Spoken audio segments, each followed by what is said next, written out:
Hello friends, ഇന്നത്തെ വീഡിയോയിൽ ഞാൻ നിങ്ങളോട് ഷെയർ ചെയ്യുന്നത് നമ്മളിപ്പോൾ ഒരു മ്യൂച്വൽ ഫണ്ട് ഹോൾഡ് ചെയ്യുന്നുണ്ടെങ്കിൽ അത് നമുക്കിപ്പോൾ ആ ഫണ്ട് അത്ര നല്ല പെർഫോമൻസ് ഇല്ല എന്ന് തോന്നിയിട്ടുണ്ടെങ്കിൽ നമുക്കതങ്ങനെ വേറൊരു ഫണ്ടിലേക്ക് സ്വിച്ച് ചെയ്യാം എന്നുള്ളതാണ് ചെയ്യുന്നത്. ലൈവായിട്ട് ചെയ്ത് കാണിക്കുകയാണ്. ഒന്നുകിൽ നമുക്കത് സെല്ല് ചെയ്തിട്ട് നമുക്ക് വേറൊരു ഫണ്ട് ബൈ ചെയ്യാം. അന്നേരം പ്രോബ്ലം എന്ന് വെച്ചിട്ടുണ്ടെങ്കിൽ ക്യാപിറ്റൽ ഗെയിൻ ടാക്സ് നമ്മൾ അതിന് അടയ്ക്കേണ്ടി വരും.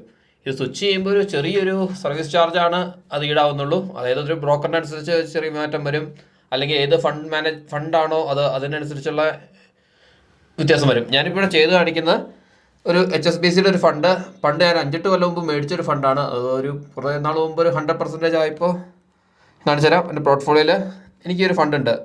ഈ ഫണ്ട് അതായത് ഞാനൊരു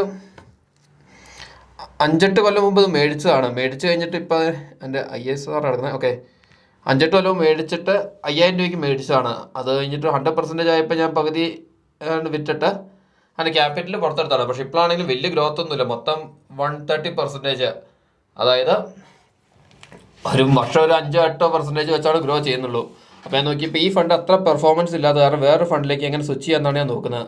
അത് നമ്മൾ എന്താ ചെയ്യേണ്ടതെന്ന് വെച്ചിട്ടുണ്ടെങ്കിൽ നമ്മൾ അതിൻ്റെ അകത്ത് ക്ലിക്ക് ചെയ്ത് കഴിയുമ്പോൾ ഒരു കാര്യം പറയാം. ഞാനിപ്പോൾ ചെയ്യുന്ന ICICI ഡയറക്റ്റിനകത്താണ് ചെയ്യുന്നത്. ഓരോ ഇതിനും വ്യത്യാസം ഉണ്ടാവും. നമ്മളപ്പോൾ ICICI ഡയറക്റ്റ് ഈസിലി സ്വിച്ച് ചെയ്യുന്ന ഓപ്ഷൻ കിടക്കുന്നുണ്ട്. ഇപ്പോൾ വേറെ ഏതെങ്കിലും ബ്രോക്കറാണ്, അതായത് ഏഞ്ചൽ ബ്രോക്കിങ്ങോ ഓസ്ട്രോക്കോ ആണെങ്കിൽ ഇങ്ങനെ തന്നെ ഏകദേശം കിടക്കുന്നുണ്ടാവും. ഒന്നെങ്കിൽ SWTA സ്വിച്ച് എന്നൊക്കെ പറഞ്ഞ് കിടക്കുന്നുണ്ടാവും. ICICIക്കകത്ത് ഡയറക്റ്റ്ലി സ്വിച്ച് എന്നുള്ള ഓപ്ഷൻ ഉണ്ട്. ആ സ്വിച്ച് എന്നുള്ള ക്ലിക്ക് ചെയ്ത് കഴിയുമ്പോൾ നമുക്ക് അവിടെ ഫണ്ട് സെലക്ട് ചെയ്യാനുള്ള ഓപ്ഷൻ കിട്ടും. അവിടെ സെലക്ട് ചെയ്തിട്ട് ഈ പ്രൊസീഡ് അടിച്ചേക്കുക. പ്രൊസീഡ് അടിച്ച് നമുക്ക് കിട്ടുന്ന ഓപ്ഷൻസ് എന്താണെന്ന് വെച്ചിട്ടുണ്ടെങ്കിൽ നമ്മൾ എത്ര എമൗണ്ടാണ് സ്വിച്ച് ചെയ്യാൻ ഉദ്ദേശിക്കുന്നത്. ഇപ്പോൾ നമ്മുടെ ഒരു 10,000 രൂപ ഉണ്ടെങ്കിൽ 5,000 രൂപയാണ് സ്വിച്ച് ചെയ്യാൻ ഉദ്ദേശിക്കുന്നുണ്ടെങ്കിൽ കറക്റ്റ് എമൗണ്ടോട് അടിച്ചു കൊടുക്കാം. ഞാനിപ്പോൾ ഫുൾ യൂണിറ്റാണ് സ്വിച്ച് ചെയ്യുന്നത്, അതായത് സ്വിച്ച് ഓൾ എന്നുള്ള ഓപ്ഷനാണ് എടുക്കുന്നത്. അല്ലെങ്കിൽ കുറച്ച് യൂണിറ്റ്സ് ആയിട്ടാണ് സ്വിച്ച് ചെയ്യുന്നുണ്ടെങ്കിൽ, അതായത് 10 യൂണിറ്റ് മാത്രം വേറെ ഫണ്ടിലേക്ക് മാറ്റാനാണെങ്കിൽ ഈ യൂണിറ്റ്സ് എന്നുള്ള മാത്രം സെലക്ട് ചെയ്യുക. ഞാനപ്പോൾ അവിടെ സ്വിച്ച് ഓൾ കൊടുക്കുകയാണ്. അപ്പോൾ പിന്നെ ശ്രദ്ധിക്കേണ്ടതെന്ന് വെച്ചിട്ടുണ്ടെങ്കിൽ നമ്മൾ ഏത് ഫണ്ടിലേക്കാണ് സ്വിച്ച് ചെയ്യേണ്ടതെന്നുള്ളത്. അപ്പോൾ നമ്മുടെ കയ്യിൽ വേറൊരു സെയിം HSBCയിലേക്ക്, ഇതെൻ്റെ HSBCയുടെ ഫണ്ടാണ്.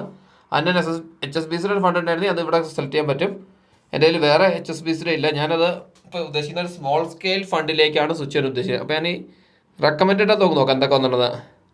ഇതിനകത്ത് ഈ റെക്കമെൻഡ് വന്നേക്കണല്ലേ കാണാൻ സാധിക്കും. ഈ small scale fund regular growth അതിലേക്കാണ് സ്വിച്ച് ചെയ്യാൻ ഉദ്ദേശിക്കുന്നത്. നമുക്കല്ലേ അവരുടെ എല്ലാ ഫണ്ടും കാണണമെങ്കിൽ നമുക്ക് അതാണെങ്കിലും ചെയ്യാൻ പറ്റും. നമുക്ക് ഈ ന്യൂ സ്കീം എന്നുള്ള എടുത്തിട്ട് അത് അവരെല്ലാ പുതിയ സ്കീമുകളും കാണാൻ സാധിക്കും. എന്നിട്ട് അത് വലിയ ലിസ്റ്റാണ്, അതിൽ നോക്കുന്നില്ല. ഞാൻ ഈ റെക്കമെൻഡത് കിടക്കുന്ന ഈ ന്യൂ സ്കീമിനകത്തും ഈ സാധനം കിടക്കുന്നുണ്ടാവും, ഈ പറഞ്ഞ ഫണ്ട്. നമുക്കതിൻ്റെ ആക്ച്വലി ഞാൻ ഉദ്ദേശിക്കുന്ന ഫണ്ട് ഇതാണ്, കാരണം അത്യാവശ്യം നല്ലൊരു ഗ്രോത്ത് ഉള്ളൊരു ഫണ്ടാണ്. നോക്കിയിട്ട് സ്മോൾ ക്യാപ് ഫണ്ട് സെലക്ട് ചെയ്തു, ഫണ്ടിൻ്റെ പേര് സെലക്ട് ചെയ്തു. ഇതിപ്പോൾ ഇവിടെ ചോദിച്ചാൽ അതിൽ അസിസ്റ്റ് ചെയ്തിട്ടുണ്ടോന്ന്, അതായത് ഏജൻറ്റുമാരും നമുക്കത് yes or no കൊടുത്തു ഞാൻ അവർക്കൊരു കമ്മീഷൻ കിട്ടും. നമ്മുടെ ഇതാകുമ്പോൾ നോ കൊടുത്തു. ഞാൻ ഇവിടെ ഇപ്പോൾ ഒന്നുകൂടെ എല്ലാം വെരിഫൈ ചെയ്യാം.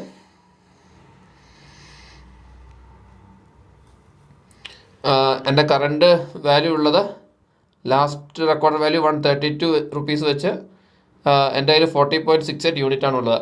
നമുക്ക് എത്ര രൂപ വരെ ചാർജ് പിടിക്കുന്നത് അറിയണമെങ്കിൽ മറ്റേ എത്ര യൂണിറ്റ് കിട്ടുമെന്ന് നോക്കിയാൽ നമുക്ക് സാധിക്കും. ഞാനപ്പോൾ അത് സബ്മിറ്റ് കൊടുക്കുവാണ്. സബ്മിറ്റ് കൊടുത്തു കഴിഞ്ഞ് കഴിഞ്ഞപ്പോൾ കൺഫർമേഷൻ OTP തന്നെ ഇങ്ങോട്ടാണെന്നുള്ളത്. ഏറ്റവും OTP കൊടുക്കുകയാണ്. OTP എൻ്റെ ഫോണിലേക്ക് വരും. OTP വന്നിട്ടുണ്ട്. ഞാൻ ഓട്ടോഫിൽ കൊടുക്കുകയാണ്. എടുത്തില്ലേ? ഓക്കെ, എന്നാൽ ടൈപ്പ് ചെയ്യാൻ വേണ്ടിയിട്ട് അവിടെ വന്നിട്ടുണ്ട്, കൊടുത്തു. ഇപ്പോൾ നമുക്ക് കാണാൻ സാധിക്കും സ്വിച്ച് ഓർഡർ പ്ലേസ് സക്സസ്ഫുള്ളി. അതായത് ഞാൻ ഇപ്പോൾ സ്വിച്ച് ചെയ്യാൻ കൊടുത്ത ഓർഡർ കൊടുത്തു. സ്വിച്ച് ഔട്ട് എന്ന് പറഞ്ഞിട്ടുണ്ടെങ്കിൽ ഏത് ഫണ്ടിൽ നിന്നാണ് പോകുന്നതെന്നുള്ളത്, സ്വിച്ച് ഇൻ ഏത് ഫണ്ടിലേക്കാണ് പോകുന്നതെന്നുള്ളത്. ഇന്നത്തെ ഡേറ്റിൽ ആണ് അത് എക്സിക്യൂട്ട് ആവുന്ന.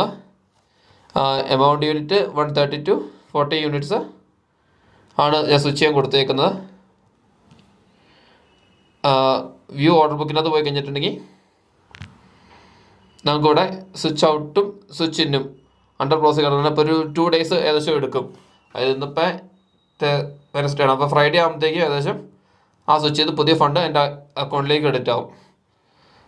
ഓക്കെ ഫ്രണ്ട്സ്, അപ്പോൾ ഇത് ക്ലിയർ ആയി വിചാരിക്കുന്നു. എന്തെങ്കിലും സംശയം ഉണ്ടെങ്കിൽ ചോദിച്ചാൽ മതി. പിന്നെ ഏഞ്ചൽ ബ്രോക്കിങ്ങിലോ ICICIയിലോ എന്തെങ്കിലും അക്കൗണ്ട് എടുക്കാൻ താല്പര്യം ഉണ്ടെങ്കിൽ റെഫറൽ ലിങ്ക് അടിയിൽ കിടക്കുന്നുണ്ട്, അതിനകത്ത് ക്ലിക്ക് ചെയ്ത് ഈസിയായിട്ട് അക്കൗണ്ട് എടുക്കാവുന്നതാണ്.